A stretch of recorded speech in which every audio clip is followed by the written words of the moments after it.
Hello everybody! Today I'll be reviewing the ARRTX acrylic marker set with 90 colours. They come with stickers that you can apply yourself.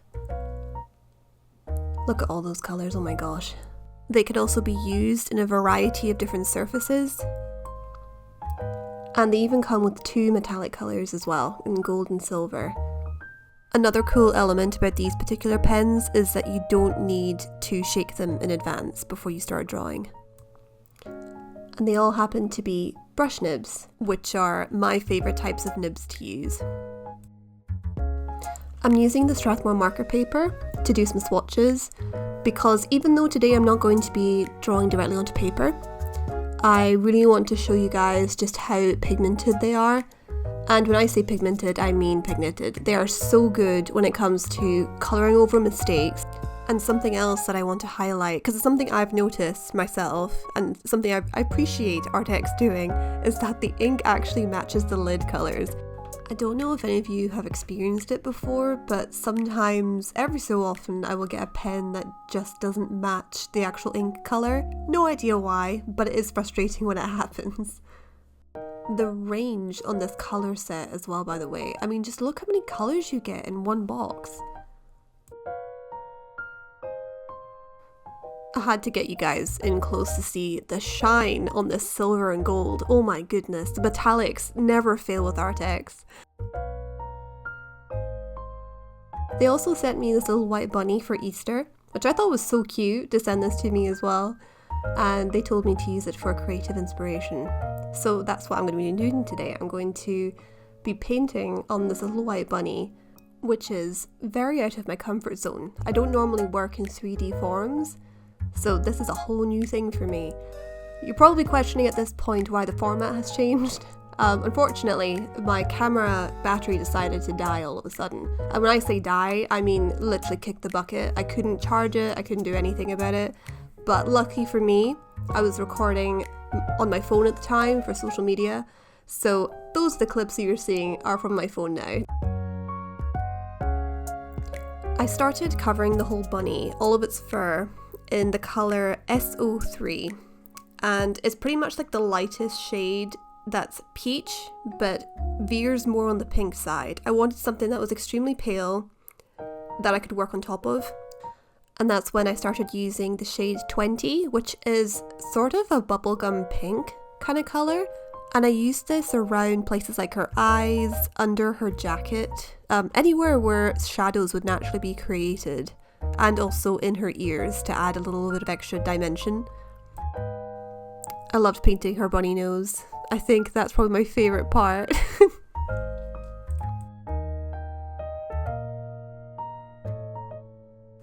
That's when I began going in with colour 43 and 34, which are two different types of lavender, which is probably my favourite colour, and I knew I needed to incorporate it into this bunny design. I then wanted the jacket to match her eyes, just so that there was a cohesive colour story going on. I didn't want to add too many colours. I wanted there to be pops of colour that matched other parts of her.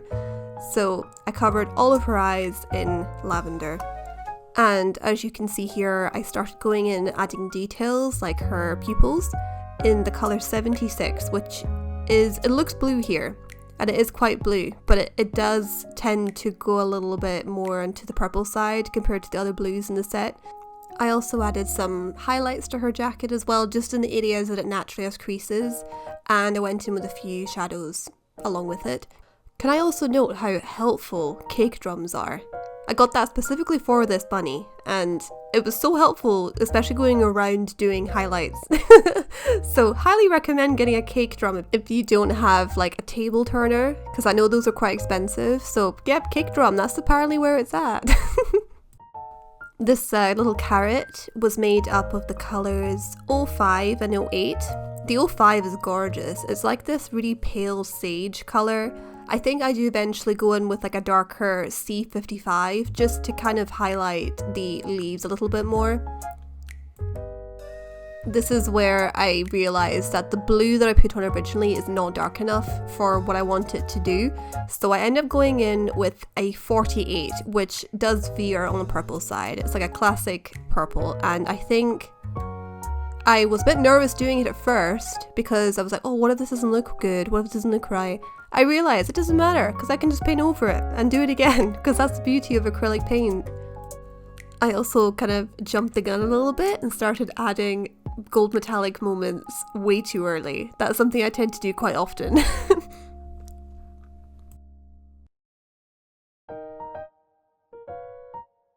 I then began adding little grass strands with some flowers amongst them as well, and then I decided to add some Easter eggs also because I really wanted to add a nature element to it.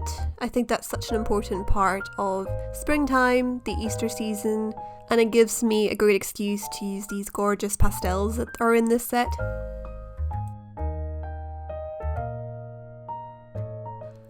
I then start darkening up the carrot a little bit just to add a little more dimension in this slightly darker orange colour in the number 12. And then I very carefully start adding little gold stars to each of her eyes.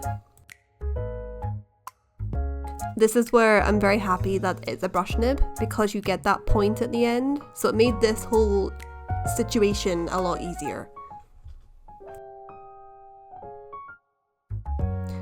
I then thought the star wasn't enough, so I added a little tiny heart as well to both her eyes. So this is where I decided to get crazy with the metallics. I couldn't help it anymore, I had to use more of it. So I ended up adding a textile to her jacket.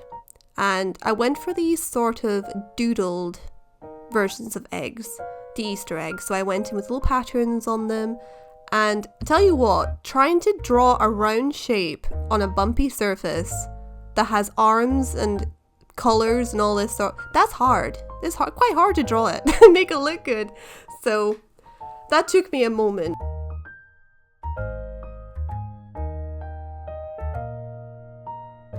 I then decided to add little metallic circles, little dots around her eyes as well, because I felt like there was so much going on her lower half, but she didn't have a whole ton going on in her upper half. So I decided to add those little extra metallic marks as well.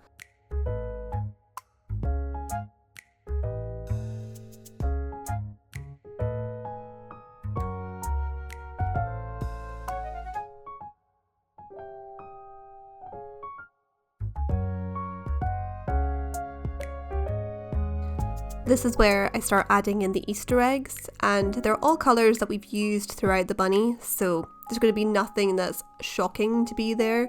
I'm using the 20, which is the bubblegum pink colour that we used earlier on her shadows, and also the 08, which is the one we used in her carrot.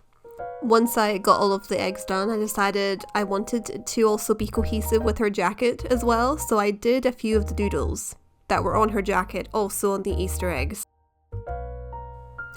I then wanted to add a little flower crown to her as well, because I felt she needed a little bit more up top, and it's with all the same colours that we used for the grass and the Easter eggs below.